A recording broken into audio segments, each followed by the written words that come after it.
Hello everybody and welcome to another edition of OTH Sports View. My name is JP Butler.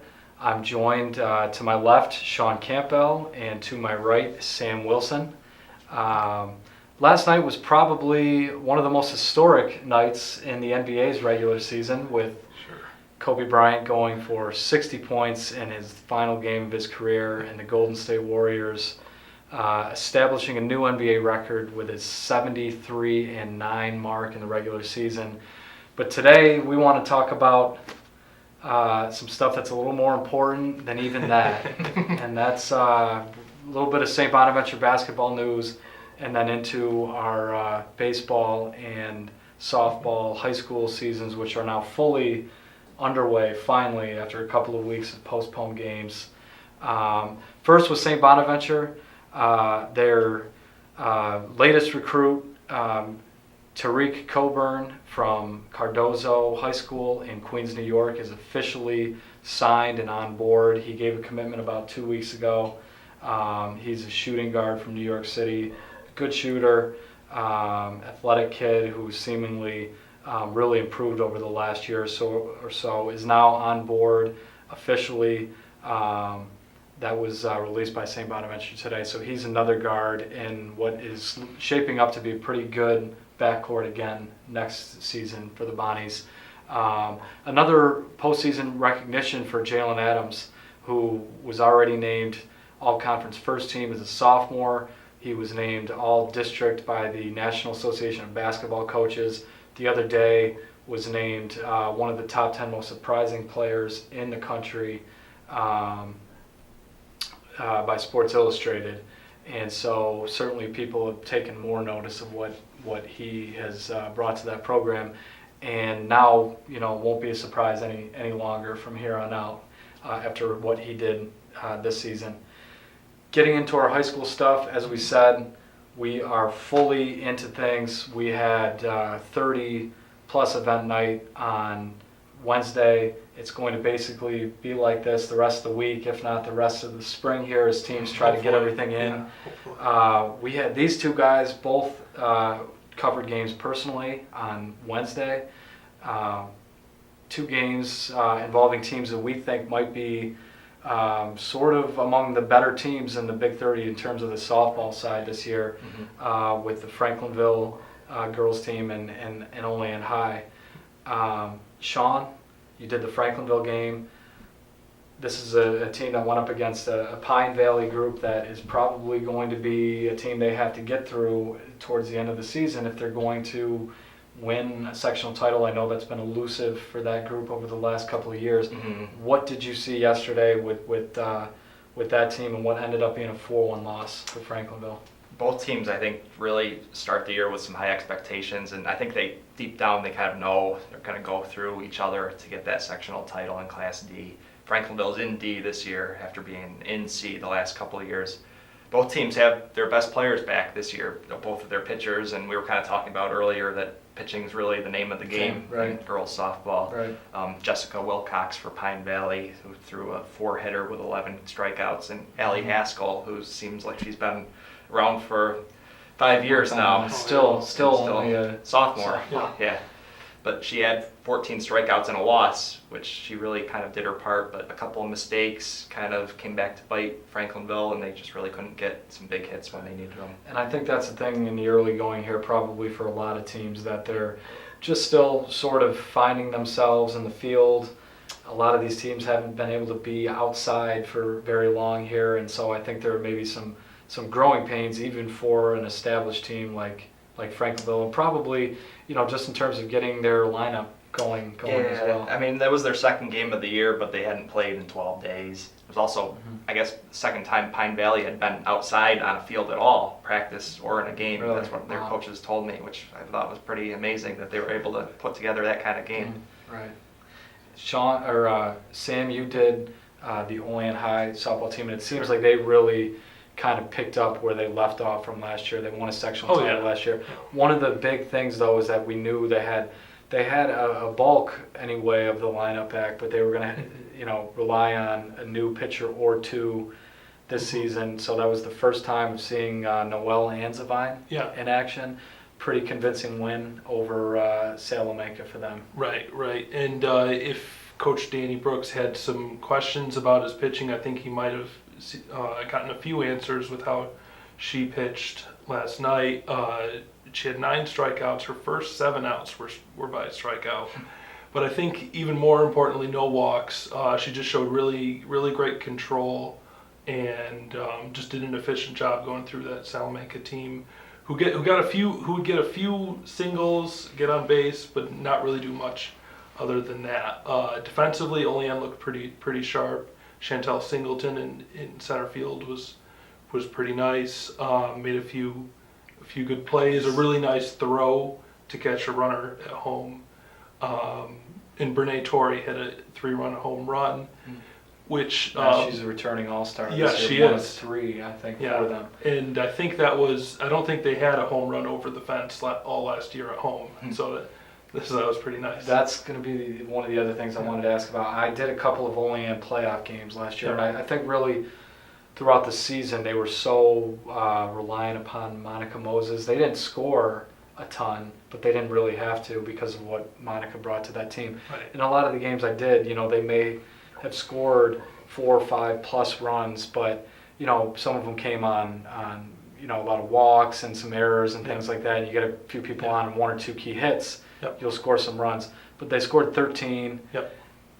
You mentioned the home run. Yep. What was their hitting like? Was there more of that, where maybe that can be a bigger part of that group? They hit pretty well. They also were helped out by the Salamanca defense, which really showed that it was Salamanca's first game out there. And I think their coach Mark Reed told me it was only their second or third day being outside. Just look at the weather we've had. Right, so again, another team that's sort of just still finding. Right. Although I think it was a nice example of, you go to a baseball game, you go to a softball game, you never know what you're going to see. There was a triple play from that Salamanca defense, which had a few rough moments, but their second baseman Corinne Miller made one of the nicest plays you'll see all year, just getting a line drive, throwing right to first, and then the first baseman throws to the shortstop at second. Right.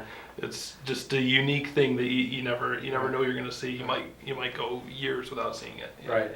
There's a chance Dan Brooks, the only coach, probably maybe has never seen that at the high school level. Right. And I know you mentioned to me too yesterday that he says he likes to be aggressive on the base pass. Exactly. And here's one example of where it kind of bit him a little bit. Right, and that's part of the thing. You force a defense to make some plays, and for the most part, they score 13 runs. It obviously worked, but that was the one point in that game where maybe it didn't. Right. But it certainly seems overall, I think that Olean High is shaping up even in the early going again to be that kind of team again this year, to make another run, deep playoff run. Right.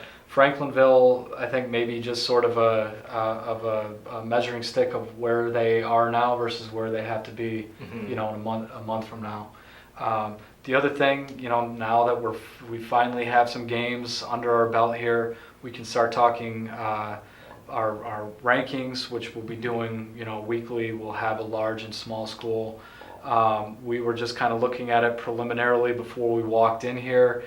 And, it appeared to be that the 2 Olean teams probably right now, until, somebody can prove otherwise, will probably be the 2 teams on top in both the, the large school baseball and softball. Down in the small school, you've got a team like Oswego Valley, who already is demonstrating that they're going to be that good again this year. I know they want to try to temper things, on the baseball side and take it one game at a time, as they say, but they look to be super loaded again this year. And probably the same thing with Andover in softball, mainly because of the fact, again, coming back to the pitching, having a pitcher like Greta Howland, who, it's almost your lineup can have an off day or your defense can have an off day, and you'll still probably win most games because she's just going to get a lot of people out. Beyond those 4 teams who probably, we know are going to be right there all season. Who else? I know Portville. I wasn't sure if that was their opener. Well, but a pretty convincing start for Portville. Yeah, they beat Ellicottville 17-6 earlier this week. That was their first full game. They had a game against Frewsburg in late March that was suspended in the 9th inning due to darkness. Right. So their first full result Right. of the year. On the baseball Baseball. side. Mhm. Right. So seemed like a good sign for them to come out and score quite a bit against a quality Ellicottville team. Right. So this is a team too that may be maybe good enough to be there in the sectional hunt when that time comes around. I think Cuba Rushford was finally able to play its first game and got a win there. Yeah, they got a 2-hitter from Josh Pomeroy, a senior who didn't play at all last that was year. it. And then I think, and that was his first start on the mound. I think, since it was maybe the middle of 2014 or something been a along while. those lines. And pitching, it sounded like was kind of a question mark coming into the year for Steve Yatzkanik, their Right. quality coach over there. So Right. I think it was a nice sign for them. And I think he said if we know this is what we're getting from Josh, then we think we'll be good because we think the rest of our lineup will be able to hit, we'll be able to get guys on, things like that. So if they're getting that kind of pitching, I think Cuba Rushford will be up there again. Bolivar Richburg, I think, is off to a 2 or 3-0 start now. That's a team that's generally up there that probably will be again. On the softball side, I think the Portville softball team, had a nice win the other night. Yeah. It's a team that can really score, right? Yeah, they beat Cuba Rushford earlier this week, 20-7. Yeah. Bill Torrey missed the extra point on that last touchdown. So. It's for you, Bill. Sam, I know you haven't gotten to see a ton of teams yet. And we haven't. We're just now getting into it. But who else on that side? We know that Bolivar Richburg team, despite losing, I think we said 11 regulars, or at least letter Players. winners from last year's team. I think they're off to a pretty good start with Mark Emery taking over again for Stan Harris. Yeah, and Mark's been around that program for. It's not like this. It's a new face really, and I know they have their tournament coming up this weekend. That'll be a nice showcase for them. But I think they lose a lot of players, but they still have a lot of players. Right. I think they'll be a pretty competitive team. Including the pitcher Carmen Shirelli, I think her name is, who pitched them. By the postseason last year, she was their permanent pitcher. Yeah, pretty she much. was the tournament MVP last year in the playoffs. And so she got them, to that point last. So they've got her, and I think we've said that in that tournament, that's going to be a Bolivar Richburg Andover in the first round. showdown in the first round. So two teams that are probably going to be at the top of their respective classes and in that league. Yeah, we talked about Pine Valley, Franklinville being kind of a nice early gauge. I think that same goes for that game. Also, some other interesting games coming up this weekend. We've Oswego Valley traveling to Coudersport in baseball, probably the two front runners in that Northern Allegheny League. And also both Olean High teams playing Hamburg Saturday. And always kind of an interesting matchup when you're playing a bigger school in non-league play. Right. And that was Olean High lost. Hamburg ended Olean High season in the Class A overall final last year, and so I'm sure that's probably a game I would imagine that they've had circled, and Olean High still hasn't played a game yet. They've had a couple of postponements. I think they're going to get their first one tonight, Thursday, against Silver Creek Forestville. And then that one comes Saturday. And they also have their home opener Friday against Allegheny Limestone. So that'd be nice Okay. to see how Allegheny Limestone stacks up. and it'll be a nice measuring stick. And that's another program that's usually pretty good, perennially pretty good. I suspect they'll at least be I don't know how good they'll be this year, but certainly up to competitive again this year, because that program always is.